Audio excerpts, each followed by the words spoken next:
everybody, this is Praxis, and today I've got a great interview guest for you guys who knows a lot about something that a lot of us, I think, would either want to know more about, or even if we don't know that we want to know more about it, really should know more about it. And that is an expert on solar electric stuff, all of that kind of stuff, to allow us to capture this free resource that's falling down all around us all the time, and use it for functional things. If you guys watch my channel for a while, I'm sure know that I have solar panels up. I use them all the time.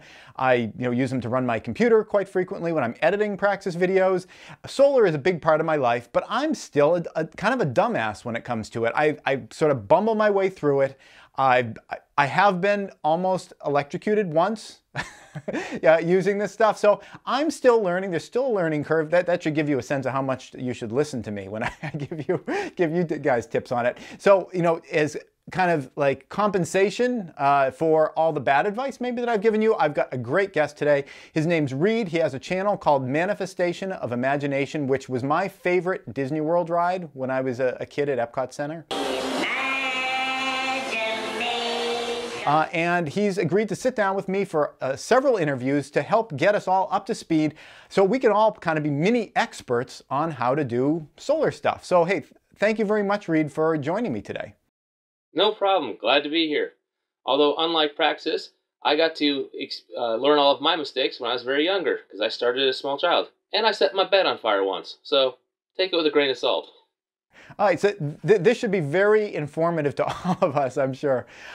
So the first thing I wanted to talk about in this video with Reed is, let me just give you a little background on him, and I'm not going to bore you. I'm just going to say, he's like an IT guy, like the kind of guy at your company that you go to when something's not working and he always comes in and fixes it and kind of makes you feel like an idiot because it was so simple. That is Reed. So he's the guy we got for you today. Very, very knowledgeable, bang, he has an answer and he's done. And yeah, that's who you have served up to you today.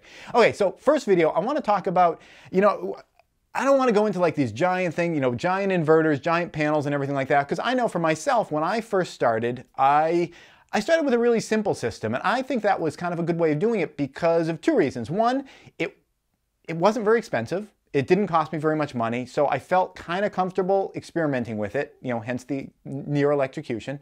And if I felt like if I broke something, it's not like I was out tens of thousands of dollars. So I felt like I could kind of experiment with it. I think that's a great kind of entry level. Give yourself a little bit of comfortability with solar, and then you can move on to the more expensive stuff once you feel like you kind of know it. So Reed, what would you recommend to people as your first, or as their first kind of very, very simple solar system?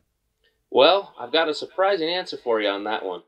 So for the absolute most basic solar system to play with it and get an idea to mess with is get a flooded 12-volt lead-acid battery and a solar panel. Skip the inverter and the charge controller. We're going to hook the battery right up to the solar panel, and it's going to trickle charge it. And we'll add onto that a car power adapter.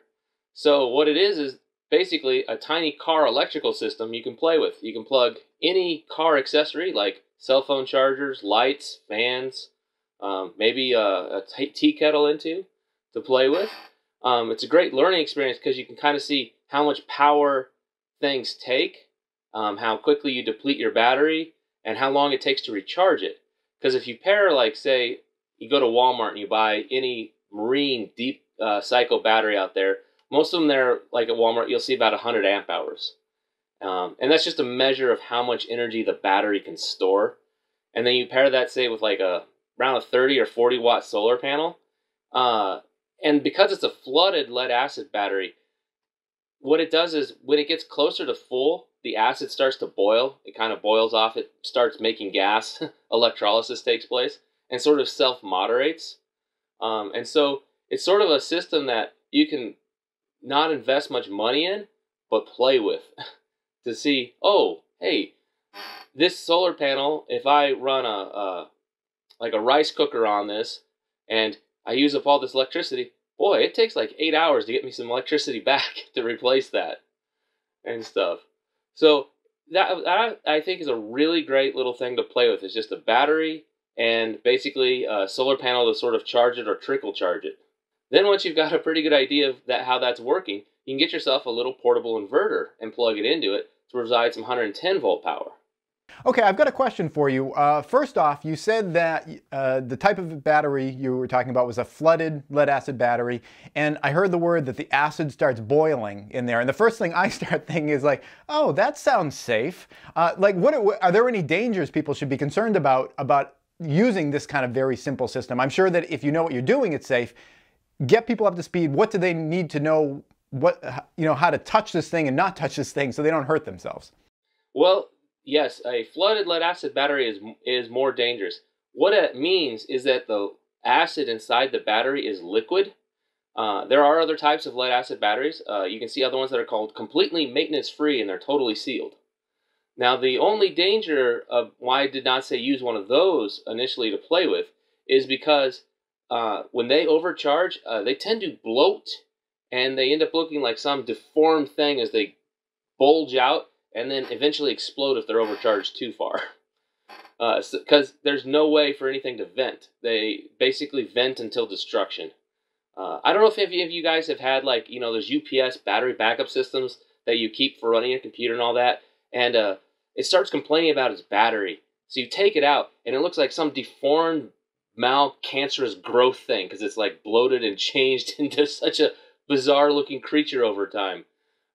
So you're not going to want to use one of those. Now, when the acid starts boiling, what it's really doing is it's off-gassing. It's making gas, effectively. Now, that gas that it is producing is hydrogen. And hydrogen, as we all know, is flammable. So I would not recommend, while it's producing a lot of gas, to have it put in an enclosed space and have a camp stove running next to it. You might get a rather surprising burn. Hydrogen, once it gets into the open air, the concentration of, I believe, around 4%, it's effectively considered explosive. Now, how much hydrogen can this battery produce? Well, you're putting in like 30 or 40 watts in full sun. Not much. Very little. It's going to be some. So, like, if you get up to that battery and you put your ear kind of close to it, you'll kind of hear just little bubbles or something. It's kind of a funny sound. You can hear it just kind of bubbling away. And that's what it's doing. So to keep safe on that, usually when you go to the store, a lot of times you see these, in the battery section, they'll have these plastic boxes that you can put the batteries in, and they've got a cover over them. And so when you connect your wires up to them, it can keep the battery nice and enclosed and all that. The only catch about flooded lead acid batteries that's bad about them is because they release this gas.